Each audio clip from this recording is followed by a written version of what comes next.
Benjamin, Yeah. welcome. Thanks. Thanks for having me. Welcome to the Stingray Jazz booth Yeah. at Jazzahead 2025. What a pleasure to have you here. Thanks so much. Thanks for having me. I'm excited. Like I told you, I just got here yesterday. Yeah. And this is like the first thing that we're doing today, so I'm keen. Yeah. Awesome. Yeah. We'll take half an hour to just settle in. Yeah. Slow start. For sure. No, I'm up, bro. I'm a morning person, so I'm ready. I'm ready for Great. it. Yeah. Fantastic. We've got enough questions. Okay, cool. I see. So I'm scared. Yeah, we got some. I'm scared. We prepared. Yeah, okay, cool. But starting off, Jazzahead 2025, great showcase event. What are you most excited for your showcase? I think I'm pretty much excited to present my music here for the first time. I'm so excited to present and in some ways represent part of South African music and part of the South African jazz scene. I say part because our jazz scene is very diverse, just like our country. And I'm a small part of that diverse jazz scene, and we pride ourselves in that kind of tradition of the music and the fact that we can have so many different narratives within a very complex art form, often like jazz. Yeah, Absolutely. And in terms of preparation for this showcase event, how did you go about that? well, the usual, like get the band together, make some charts, have a rehearsal. But it is a band that we've been playing with for a while, and so we are super comfortable with the material, although one or two people we just kind of roped in because I really enjoy their playing, really. So I'm here with a full South African sextet. We have Michael on the trumpet, Keenan on the guitar. We have Spalelo Mazibuko on the drums. We have Khonse Makena on percussion. We have Zibosiso Makatini on piano, and myself on bass and vocals. So, yeah, we're gonna hit it. Fantastic. Is it going to be double bass or electric bass? So I play both. You'll probably see both tonight. I hardly sing, but I thought, why not try and sing tonight?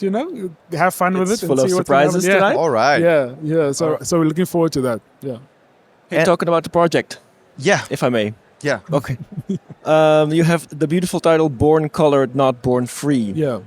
You have to explain Yeah, for the ones who don't know, of Sure, course. it's something super jarring to a lot of people, but in the context of South Africa, basically, we in South Africa are classified according to certain racial groups, right? It's kind of the legacy of apartheid. During apartheid, they had this thing called the Population Registration Act, which divided us into separate races. So there's black, colored, white, and Indian and Asian.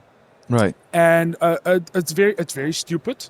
It's something that was just meant to segregate people even further, both physically, both emotionally and mentally and psychologically, all those kind of things, right? And so in a post-apartheid democratic South Africa, we still hold on to these notions of race. And I am what you refer to as colored. A lot of my band members who you just saw now, they are in South Africa referred to as black. Right. And my project just kind of tries to get into the sense of, so post 1994, when Mandela led a democratic free government, we are now what referred to, because I was born in 92, what is referred to as the born frees. So born into a non-racial equal South Africa. But my project deals with ideas of what does it mean to be a born free, but still hold on to this legacy of apartheid in this term of being colored.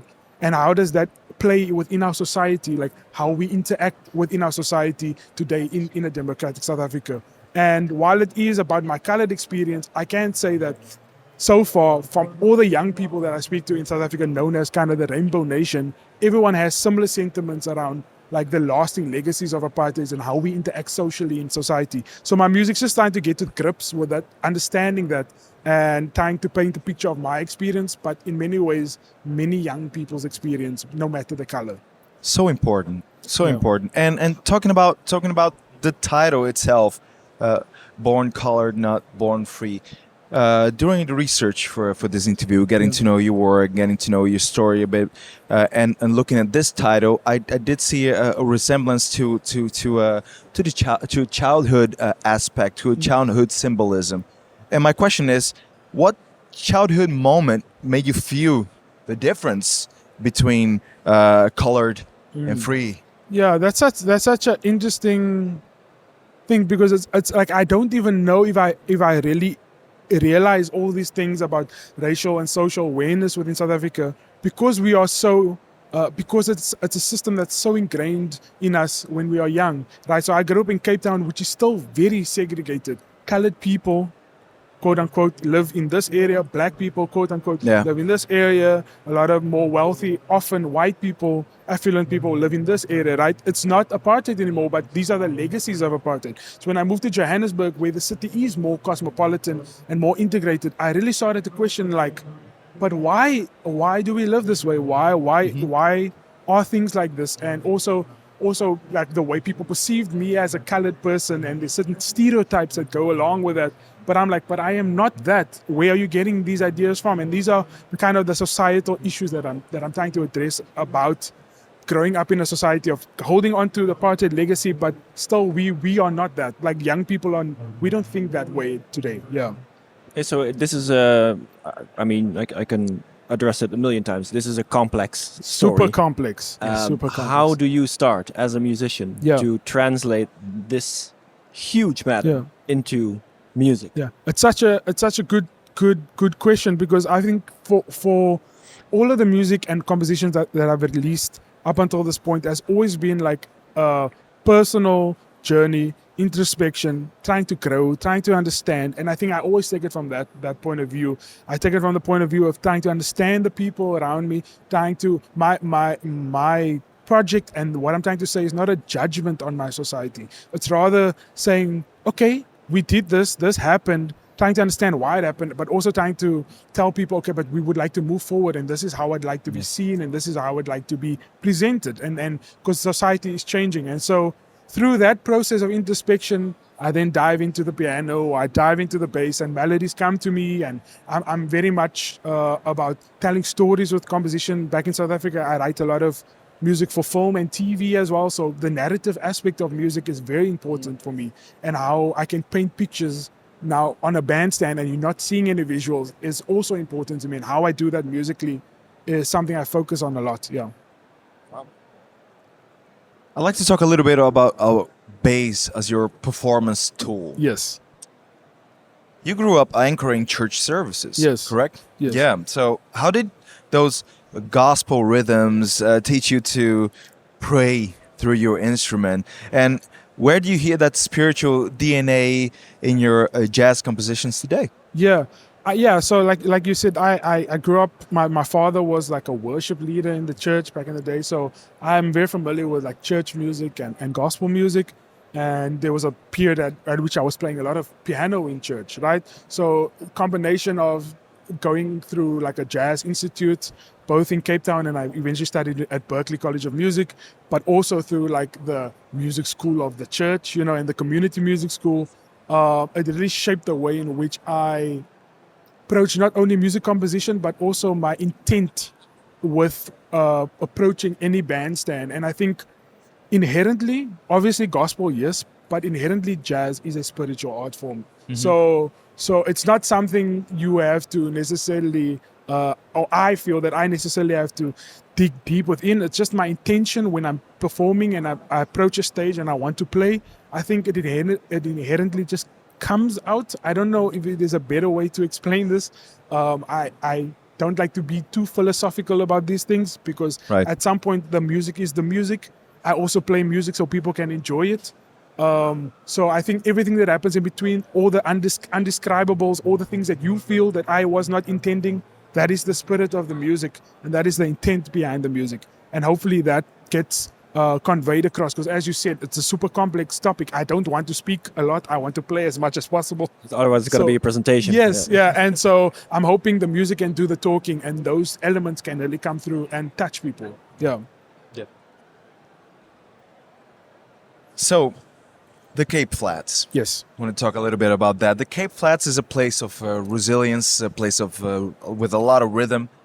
And how do you translate that energy, those shouts, the laughter, the struggle, into maybe the silence between the notes on your album? Wow, what a question. Wow, I have to think about that. We're going into depths here. Yes. Going back to what I was just saying, I think music for me, intuition in music is a very important tool and a very underrated concept for a lot of people, because especially when people study jazz, I'm not sure if you guys are musicians. I'm kind of assuming you are, and you come through institutes and you study music. There's a lot of focus on like, these are the rules, these are things to do, and I think often it's really that intuitive approach to music that is sidelined, but it's the thing that we as musicians really relate to and really are touched by. Oh, that seems so effortless. That seems like it just was crafted out of thin air. We know it didn't happen that way, but I'm just saying. So going back to your point, it's like when I'm trying to tell stories with compositions or when playing music, I think my experience is my experience. I grew up on the Cape Flats. For those of you who don't know what the Cape Flats is, it's just the area within Cape Town specifically, but you have these areas across South Africa where a lot of people of color were forcibly removed into like kind of government housing, and it's kind of very rough with poverty and drug abuse and gangsterism and all those kind of things. So, I mean, I grew up in that. I know what that is. So inherently, when I'm about to write music, when I'm about to play music, that experience is always with me. And I think it just, again, what I was saying, it intuitively just makes its way into the music. Very interesting. And so if I may, if I understand it correctly, you already embody that. You have that energy, and I think what you're saying is about creating a natural flow, because that is a part of you. Yes, even going back to the thing I said earlier on about me coming with a version of South African music. All these people in my band, they have their own experiences, and while I'm trying to tell my story, they are also telling their story through the instrument, and that creates this new kind of sound within the music. And that is so evident within South Africa. We have 12 official languages, we have so many different cultures, and when we're all on the bandstand, something beautiful just happens, like this mixture of all these things. Yes, I am the one in the front at the moment representing my music, but I could be playing bass in someone else's band and they can be presenting their music, and I'm still coming with my experience and my understanding of their music, and we're creating something beautiful together, and it happens all the time. Yeah. Amazing. Hey, so you mentioned that you called this work anti-racist music, which is beautiful on its own, but do you feel that in your case, the bass, or from the rest of your band, the instruments, the music can challenge like injustice where words cannot do that? Yeah, I think definitely so. With a topic this complex, it's funny because this topic might be very complex to you, but I can assure you that in South Africa, it's still a very complex topic, because these ideas are so ingrained in the way our parents grew up. And now as younger people, we're trying to like kind of break these images, like iconoclasts, like break these images, break these ideas of things. So going back to your question, just remind me of your question again. Do you feel that the way that you say anti-racist music, that the instruments can provide some more challenge to this injustice? Going back to your question, I've been in so many different circumstances where people did not agree with what I'm trying to say, right? And I'm not trying to get you to agree, but after they hear the music, there's something that I cannot fully articulate. Like I actually don't, like we're doing this interview, I don't like to speak too much. I like to perform my music and for you to experience the narrative that way. And I think there is a lot that is said through music, and it's just instrumental music. There's not even lyrics, right? Yeah. But there's this connection that people start to have with the music. When I explain the titles, I give some context to the song. When we play the song, it's such a powerful tool in telling the story, where they afterwards will come to me and it's like, I think I'm starting to understand what you're trying to say. I don't feel attacked necessarily, but I now want to have a conversation. Tell me more about these things. So I think the music does carry this narrative that I can often not fully articulate. It's very well explained. Yeah. Oh, thank you. I try my best. For sure. And talking about the music on its own, like the sounds, the styles. Your sound, it melts jazz, funk, hip hop, African traditions, and there's a lot of cross-cultural influences there. Yeah. And how do you handle the clashes between these styles? What are the advantages or maybe the challenges? What's your take on that? It's funny. I don't see it as clashes. I just see it as more of the same, right? And so I play this thing that is considered Black American music, jazz, right? So I would say what we do is a little bit of my experience, my history of growing up with funk music, gospel music, smooth jazz, all these kinds of things. And then also going through institutes and studying the music, and then also my love for pop music and production music and all these kind of things that come with through the evolution of the Black American tradition, funk and hip hop, like you mentioned, all these kind of things. It's kind of just this collage of my life on stage. And in many ways that sounds so disjointed, but it somehow comes together very beautifully in a very cohesive way. And I think people will experience this tonight. Yeah. Amazing. Hey, so you studied music, of course. Yeah. And when you study music, you get a set of rules, which is logical. And during this project, do you have certain rules that you were taught that you have absolutely broken? Wow, that's an interesting question. Well, I think for me, the stage is always this kind of great dilemma or juxtaposition, or a sense that I go in knowing rules, I go in knowing a few things, but I often promise myself that on the stage, I just won't care about them, right? And trust the process in some ways, and trust that I know enough, that everyone on the stage trust each other enough, and we rehearsed, that happened, sure. The music was written, and then trust that from there, we can just play. I think that part of it is kind of coming also, I played all my life in South Africa, but I think for me, the experience of going to Berkeley, but specifically being in the Global Jazz Institute and studying with John Baratucci and Danilo Perez and Joe Lovano and all those people, and they coming through that Wayne Shorter school, it like really rubbed off on me. And that's kind of that philosophy of like zero gravity that I'm coming with. Like, okay, we did the groundwork. Let's have fun, let's just play this music. We know what we know. We know what we don't know. And we're just going to give a performance here. Because for me, the audience is also important in that interaction, yeah. You mentioned early that you have scored films. Yes. You have scored films, and I mean, how music can haunt the scene. And how does your experience scoring films influence your live shows? And what movie does this album soundtrack? Whoa, okay, I have to think about that last one. I think when I curate the set list, every show is a movie. It's another thing I got kind of from the Wayne Shorter school. It's like, let's play a movie, right? And so I really consider the kind of the order in which I play the song, especially with the narrative I'm trying to tell here. The order is important because I start you here, I give you some of the history, I give you some of the frustration in the middle, and at the end, I kind of leave you with a story that's hopeful, right? And that's kind of natural development. And a natural development within a script, right? Yeah. So I'm constantly thinking about that. Even compositionally, when I quote something in the beginning, I like to re-quote it at the end, but in a more interesting way, so you can kind of pick up these leitmotifs and these kind of like thematic ideas that develops.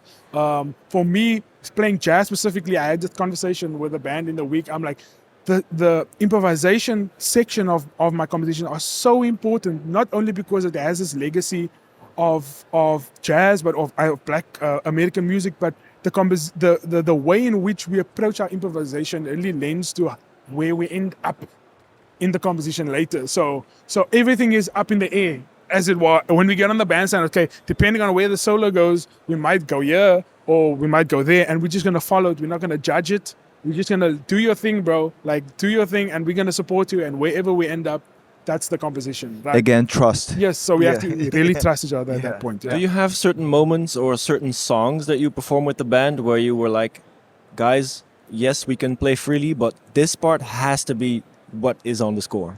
Okay, yeah. Maybe there's this tune called Bent Lamini Stomp, which is this very like intense rhythmical thing with its interlocking rhythms. And because I'm a bass player, rhythm is important to all jazz players. But for me, it's like particularly because I'm like wedged between the drums and the piano, and this harmony thing happening, and like this is interlocking rhythms, and there we just kind of have to like play the part. But having said that, the groove is so important. So you can play the part, but if you're not in the pocket, nah.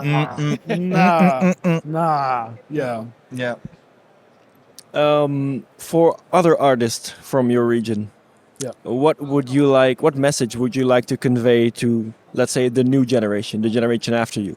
Yeah.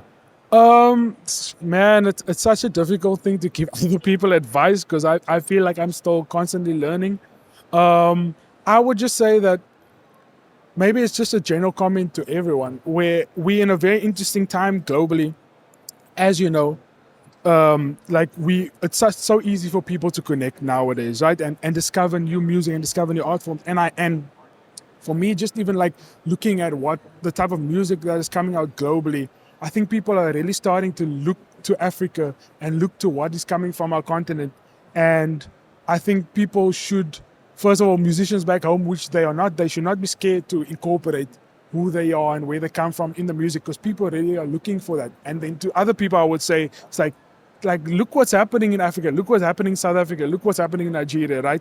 The music is really taking off. People are incorporating the music where they are from, their cultural traditions with the tenets of Black American music or jazz and improvised music, and creating something super unique. In many ways that in my opinion, I have not at least seen other people really encapsulate, because a lot of it is the experience that makes it such a unique thing and a unique sound. Yeah. Another question about Jazzahead 2025 at this very moment. What is your top tip for artists applying to Jazzahead? Oh, maybe going back to what I just said. I'm specifically doing the African Showcase, which is an amazing opportunity, really, that was also funded by the Jeptha Institute to get my band here and all those kind of things. And I think when I was even speaking to Gertz, he was telling me what really stood out about application in general is not only the quality and the level of the music, but also that it's such a unique auditory experience and a unique performance experience that we are not seeing in the North, for example, right? Which is obviously makes sense.